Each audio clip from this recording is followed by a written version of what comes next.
Hello বন্ধুরা, আজ শুরু করছি এমন একটি রহস্যময় গল্প যেখানে একজন মেয়ে সম্পর্কের অদৃশ্য লাল দাগ দেখতে পায়, যা শেষ হয় রক্তে। গল্পের শুরুতে দেখা যায় এক মেয়ে ঘুম থেকে জেগে ওঠে গাড়ির শব্দে।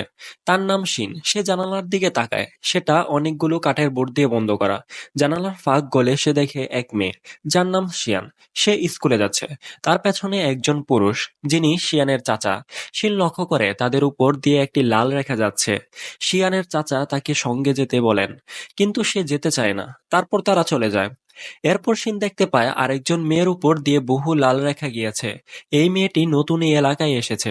সে শিনকে দেখে হাত নাড়ে, কিন্তু শিন জানালা বন্ধ করে দেয়। এরপর সে নিজের ঘরে খাবার খায়, টিভি দেখে এবং নিজের ছোটবেলার গল্প বলতে শুরু করে। ছোটবেলা থেকেই সে এই লাল রেখাগুলো দেখতে পায়। বড় হয়ে সে বুঝে গেছে এই রেখাগুলোর মানে কি। ছোটবেলায় একবার সে তার বাবার মাথায় এরকম দেখেছিল। এরপর ছোট্ট শিন ছবি আঁকে, সেখানে 4 জন মানুষ ছিল: তার বাবা, মা, খালা এবং সে নিজে। কিন্তু ছবিতে তার বাবার মাথায় এবং খালার মাথায় সেই রেখা ছিল। তার মা ছবিটি দেখে সঙ্গে সঙ্গেই বুঝে যান যে তার স্বামী পরকীয়ায় জড়িত। তার সম্পর্ক ছিল তার বোনের সঙ্গে। রাগে, ঘৃণায় এবং মানসিক ভাঙ্গনের মধ্যে তার মা স্বামীকে ছুরি দিয়ে খুন করেন, তারপর নিজেই পালিয়ে যান। শিন ভাবে এই লাল রেখা দেখার অর্থই মৃত্যু। তাই সে নিজেকে শেষ করে দিতে চায়। ছাদ থেকে লাফ দেয়, হাত কেটে ফেলে, কিন্তু প্রতিবারই সে বেঁচে যায়। কারণ সে মরতে পারে না, সে অমর। তাই সে সিদ্ধান্ত নেয় এই লাল রেখাগুলোর উৎস খুঁজে বের করবে। খুঁজে দেখবে আর কেউ কি এগুলো দেখতে পায়, এবং সবচেয়ে গুরুত্বপূর্ণ, এই অভিশাপ থেকে মুক্তির উপায় কি। ঠিক তখনই ডোরবেল বাজে, কিন্তু শিন দরজা খোলে না। মেয়েটি বলে সে নতুন এসেছে, বন্ধুত্ব করতে চায়। কিন্তু শিন কোনো উত্তর না দিয়ে চুপ থাকে। মেয়েটি কিছু ফল রেখে দেয় দরজার সামনে।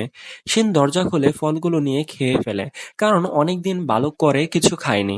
কিছুদিন পরে শহরে 3টি খুন ঘটে, 3জনই তরুণী। মামলার তদন্ত করে তরুণ ও সুদর্শন পুলিশ অফিসার হান। খুনির বাড়িতে গিয়ে দেখা যায় কোনো জোরপূর্বক টোকার চিহ্ন নেই, টাকা পয়সা নেওয়া হয়নি, এমনকি নির্যাতনেরও কোনো প্রমাণ নেই। সহকারী পুলিশ অফিসার মনে করেন খুনটি যে করেছে সে মানসিকভাবে অসুস্থ হতে পারে। একজন প্রত্যক্ষদর্শী জানায় আগের রাতে এক হ্যামলেট পরা লোককে বিল্ডিং এ ঢুকতে দেখেছিল, দেখতে যেন ডেলিভারম্যানের মতো। অন্যদিকে সেই নতুন মেয়েটি আবার ফল নিয়ে আসে এবং শিনকে শুভেচ্ছা জানায়। তাদের মধ্যে ছোট বোনের মতো সম্পর্ক গড়ে ওঠে। ঠিক তখনই টিভিতে খুনের খবর দেখা যায়। শিন দেখে হেলমেট পরা লোকটির মাথায় একটি লাল রেখা। একজন মাঝবয়সী লোকের মাথায়ও সেই একই লাল রেখা দেখে।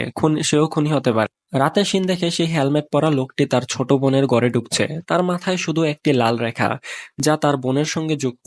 শিন ভয় পেয়ে পুলিশে ফোন করে। ঠিক তখনই লোকটি হেলমেট খুলে ফেলে। সঙ্গে সঙ্গে তার মাথায় আরো একটি লাল রেখা যুক্ত হয়। সেটি শিনের ছোট বোনের সঙ্গে যুক্ত।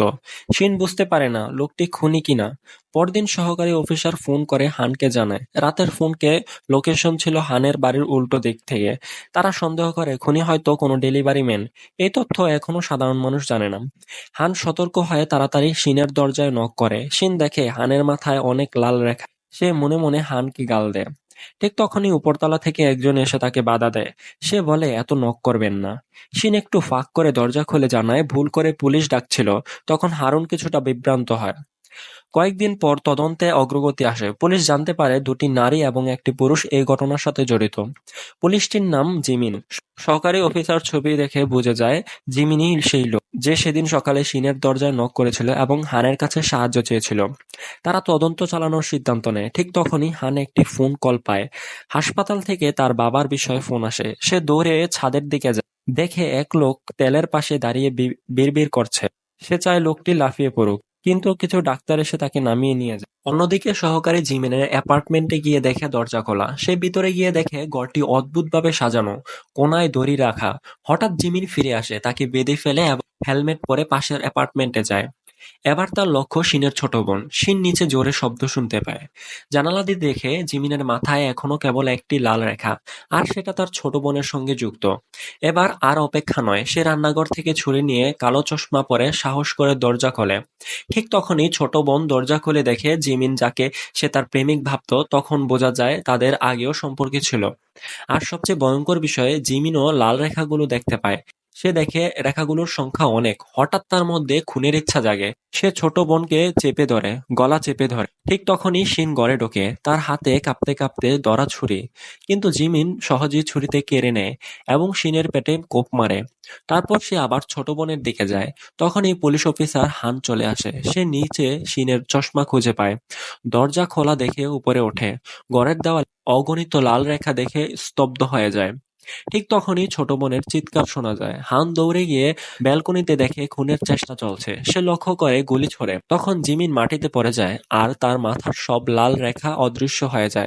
ছোট বোনকে অ্যাম্বুলেন্সে তোলা হয়। শিনের পেটের আঘাত সরিয়ে ওঠে। শিন তখন মনে করে জিমিন মারা যাওয়ার আগে বলেছিল, তুমি কি লাল রেখাগুলো দেখতে পাও? বন্ধুরা, প্রথম পার্ট এই পর্যন্তই।